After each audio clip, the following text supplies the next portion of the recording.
Delhi NCR में बढ़ते प्रदूषण को लेकर सुप्रीम कोर्ट ने आज कड़ी टिप्पणी की है। सुप्रीम कोर्ट कुछ अहम बातें जो हुई आज वो हम आपको ग्राफिक्स के जरिए समझाना चाहते हैं। प्रदूषण रोकें नहीं तो बुलडोजर चला देंगे, ये सुप्रीम कोर्ट ने कहा। ये मैंने पहले भी आपको बताया। दिवाली से पहले सभी पक्ष मिलकर बैठक करें, प्रदूषण पर जल्द से जल्द समाधान निकाला जाए, प्रदूषण पर राजनीति ना करें। ये राजनीतिक लड़ाई का मैदान नहीं है। लोगों को स्वस्थ हवा में सांस लेने का हक है। ये मैंने पहले भी आपको सारे पॉइंट्स बताए जो सुप्रीम कोर्ट में आज चर्चा हुई। और अगर मैं आपसे कहूं तो हर साल ये पिक्चर बिल्कुल तय है, सुप्रीम कोर्ट से लेकर मुख्यमंत्री से लेकर उनके मंत्रियों तक, और तो और नागरिकों के भी जो डायलॉग्स हैं वो बिल्कुल सेम है। हर साल यही कहानी सुनने को मिलती है, यही तस्वीर देखने को मिलती है।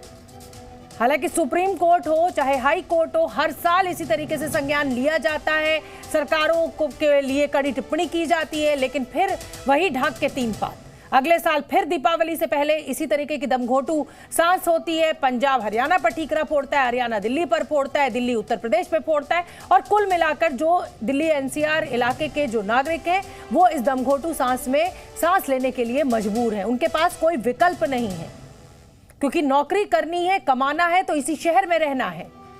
चाहे फिर यहाँ की सरकारें, आसपास के राज्यों की सरकारें कुछ करें या ना करें, सुप्रीम कोर्ट भले ही कितनी भी कड़ी टिप्पणी क्यों ना कर ले, लेकिन जमीन पर इम्प्लीमेंटेशन सरकारों को करना है। अरविंद सिंह, जी न्यूज संवाददाता, उनका मैं रुख करना चाहूंगी। अरविंद, जैसा कि मैं अपने दर्शकों से भी कह रही थी कि हर साल ये जो पिक्चर है ये बिल्कुल बराबर है, बिल्कुल ऐसी ही होती है।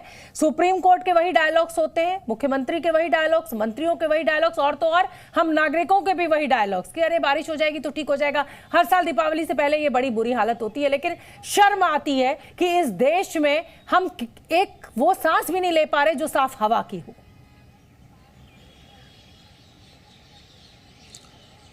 और बिल्कुल ये जो मुश्किल हालात हैं उसका एहसास आज सुप्रीम कोर्ट की सुनवाई के दौरान जजों की तरफ से भी जाहिर किया गया। और जस्टिस संजय किशन कौल ने ये कहा कि हम दिल्ली के लोगों को मरते हुए नहीं छोड़ सकते, और कोर्ट ने पंजाब सरकार को खासतौर पर फटकार लगाई और कहा कि उन्हें हर कीमत पर तुरंत पराली जलाने की घटनाओं पर रोक लगानी होगी। हालांकि कोर्ट ने बाद में अपने आदेश में लिखवाया कि पंजाब, हरियाणा, यूपी और राजस्थान, ये चारों राज्य सुनिश्चित करेंगे कि पराली जलाने की घटना पर तुरंत रोक लगे। इलाके के एसएचओ की जवाबदेही होगी, और जो राज्य के डीजीपी और चीफ सेक्रेटरी हैं उनकी निगरानी में जो एसएचओ हैं ये सुनिश्चित करेंगे कि पराली जलाने की घटना ना हो। कोर्ट ने कैबिनेट सेक्रेटरी से भी कहा है कि तमाम राज्यों की वो मीटिंग करें, और इसके अलावा कोर्ट ने दिल्ली सरकार को भी कुछ कदम उठाने के लिए कहा है। दिल्ली सरकार से कहा है कि वो सुनिश्चित करे कि खुले में लोग जो कूड़ा है वो ना जलाएं। जो स्मोक टावर दिल्ली में काम नहीं कर रहे हैं इस तरह के प्रदूषण के खराब स्तर के बावजूद, वो काम करना शुरू करें, उनकी मरम्मत हो। इसके अलावा कोर्ट ने डीपीसीसी के जो चेयरपर्सन है उनको भी अगली सुनवाई के दौरान पेश होने के लिए कहा है। और कोर्ट ने ये कहा है कि अब हमारा पेशेंस चूक रहा है। दिल्ली में बच्चे स्वास्थ्य की तमाम दिक्कतों से जूझ रहे हैं। ये एक राजनीतिक बहस का विषय नहीं है, इस पर ब्लेम गेम नहीं होना चाहिए।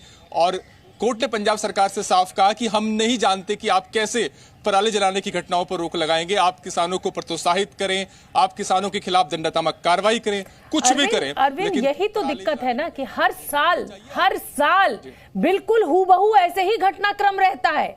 दीपावली से 10 दिन पहले नवंबर का महीना शुरू होता नहीं है कि ये समस्याएं सांसें घुटना शुरू हो जाती हैं।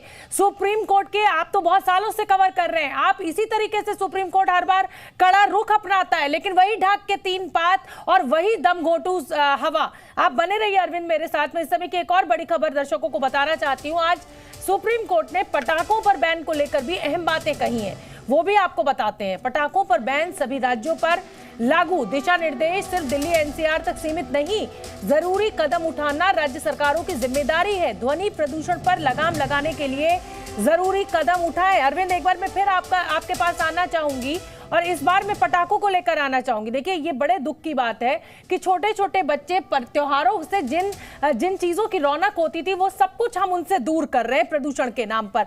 अब अगर सुप्रीम कोर्ट ये कह रहा है कि सिर्फ दिल्ली एनसीआर नहीं, राज्यों में भी प्रदूषण बहुत है और ये बैन होने चाहिए पटाखे, तो क्या ये इसको आदेश माना जाए सुप्रीम कोर्ट का, या अभी ये राज्य सरकार के कार्यक्षेत्र में आता है कि वो इस तरह का कोई फैसला ले या ना ले? इसको कैसे समझा जाए? किस कन्विक्शन के साथ आज सुप्रीम कोर्ट ने कहा है ये? देखो देखिए, इसको इस लिहाज से समझना होगा कि जो सुप्रीम कोर्ट ने ये साफ किया है कि जो पुराने दिशा निर्देश हैं, जो पुराने आदेश में दिए गए हैं, वो सिर्फ दिल्ली एनसीआर तक ही सीमित नहीं है, देश भर में लागू होते हैं। पुराने दिशा निर्देश क्या है, कोर्ट के पुराने आदेश क्या रहे हैं, वो समझना इसके लिए जरूरी है। कोर्ट ने पुराने आदेश में साफ किया है कि बेरियम को बतौर केमिकल पटाखों में इस्तेमाल की इजाजत देश भर में कहीं भी नहीं हो सकती। हालांकि पटाखा निर्माता कंपनियों ने कहा, ये इसकी इजाजत मांगी थी। उनका ये कहना था कि ग्रीन क्रैकर्स में कुछ हद तक बेरियम को अलाउ किया जा सकता है, लेकिन कोर्ट ने उनकी मांग ठुकरा दी थी। इसका मतलब बेरियम को बतौर केमिकल कहीं भी इस्तेमाल की इजाजत नहीं होगी। ज्वाइंट क्रैकर्स को कहीं भी इस्तेमाल की इजाजत नहीं होगी। कुछ खास कैटेगरी के पटाखे हैं जैसे ज्वाइंट क्रैकर्स, और उसके अलावा जो दूसरे पटाखे हैं उनको देश भर में कहीं अलाउ नहीं किया जाएगा। हाँ, जिन राज्यों में ग्रीन पटाखों की इजाजत है वहां पर ग्रीन पटाखों का निर्माण हो सकता है, ग्रीन पटाखे वहां पर चलाए जा सकते हैं। लेकिन दिल्ली जैसे जो राज्य हैं जहां पर पटाखों पर पूरी तरीके से बैन है, जहां पर ग्रीन पटाखे भी बैन है दिल्ली में, वहां पर कोर्ट ये पहले ही साफ कर चुका है कि वो ऐसे मामलों में दखल नहीं देगा। राज्य सरकार अपने स्तर के, अपने यहाँ के हालात के मद्देनजर पटाखों पर बैन को लेकर फैसला ले सकती है। अगर किसी सरकार ने पूरी तरीके से बैन लगा दिया है, ग्रीन पटाखे भी बैन लगा दिए, तो फिर वहां पर पूरी तरीके से बैन जारी रहेगा। ठीक है अरविंद, बहुत बहुत धन्यवाद इस पूरे अपडेट के लिए। और मास्क लगाइए जब आप बाहर हो, क्योंकि अब हम दी न्यूज़ एक जिम्मेदार चैनल और हम सभी नागरिकों से ये कह रहे हैं कि PM 2.5 आपकी सेहत के लिए बेहद नुकसानदेह है। जब भी आप कमरे से या घर से बाहर कदम रखें तो मास्क जरूर लगाएं। मैं इस समय आपको एक और बड़ी खबर बताना चाहती हूँ। वो बड़ी खबर यह है कि नोएडा में 10 नवंबर तक 9वीं तक के सभी स्कूल बंद रहेंगे। आज 7 तारीख है, यानी आप लेकर चलिए 8, 9, 10 और उसके बाद वीकेंड और दीपावली।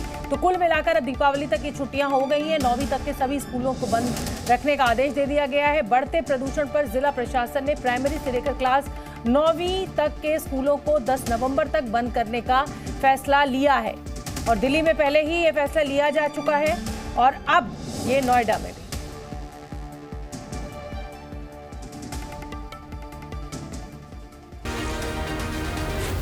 Z News.